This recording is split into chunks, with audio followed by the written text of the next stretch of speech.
पीछे चला बोले गायत्री माता की जय। इस पर आज देवोत्तमी एकादशी का पावन पर्व है। कहते हैं कि एक राज्य ऐसा था जिसमें एकादशी के दिन किसी को भी भोजन नहीं मिलता था। सब लोग वहाँ के पशु पक्षी जीव जंतु पेड़ पौधे सब ऐसे प्रभावित हो गए तो उस दिन उपवास करते थे। तो भगवान ने एक दिन उस राज्य के राजा की परीक्षा लेना चाहिए कि ये वास्तव में अपने धर्म पर अड़िग है कि नहीं। भगवान ने एक सुंदर स्त्री का रूप बनाया और उसके नगर में जाकर एक वृक्ष के नीचे बैठ गए और घोड़ा गाड़ी से रथ पर सवार होकर के राजा निकला तो उसके रूप माधुर्य को देखकर मोहित हो गए और उससे बोले, हे सुंदरी आप यहाँ क्यों बैठी हो? उसने कहा, मेरा कोई भी नहीं है दुनिया में, मैं यहाँ निवास कर रही हूँ। तो राजा ने कहा, मेरे पास सारी सुविधाएं व्यवस्थाएं हैं, आप मेरे भवन में निवास कीजिए और मैं आपको अपनी पटरानी बना कर रखूँगा। तो उसने कहा, ठीक है, मेरी एक शर्त मानना पड़ेगी आपको। बोले, क्या शर्त है? बोले, ये शर्त है कि मैं जो भी करूँगी आपको रोका टोकी नहीं करूँगी, जो भी बनाऊँगी, जो भी खाऊँगी, जो भी मुझे बनाना होगा, खाना होगा और आपको भी खाना पड़ेगा। उसने कहा, ठीक है, शर्त मान ली और उनसे विवाह कर लिया।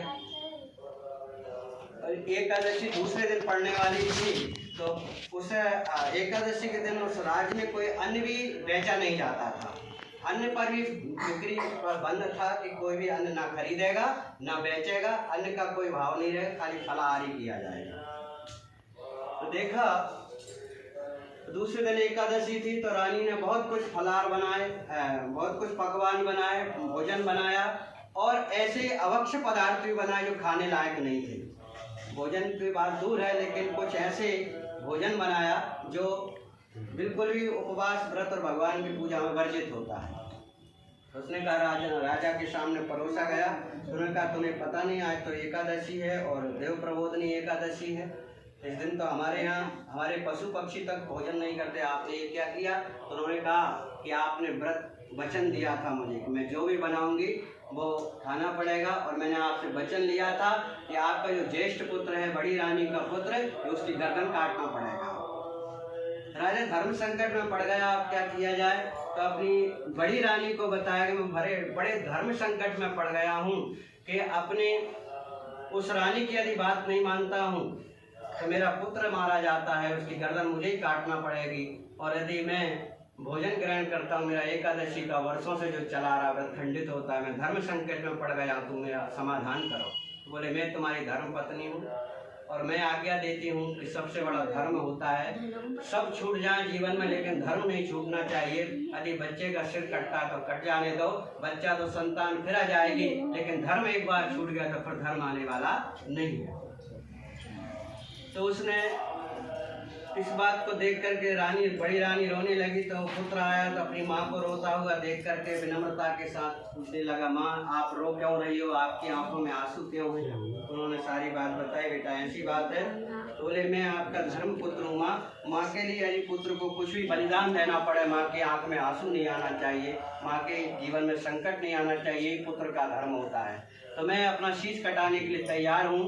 राजा ने जैसे ही तलवार निकाली, भगवान विष्णु प्रकट हो गए। बोले, राजन तुम अपनी परीक्षा में पास हो गए, आपका व्रत सफल हुआ देवोत्तमी एकादशी का।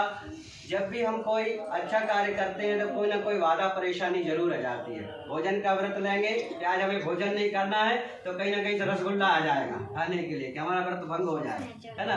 कोई ना कोई व्यवधान जरूर आ जाएगा, वो हमारी परीक्षा होती है। यदि हम उस नियम पर दृढ़ रहते हैं तो भगवान नियम का ही बना हुआ है। रोज रोज कोई नियम हम पालन करते हैं, उसी का नाम व्रत है।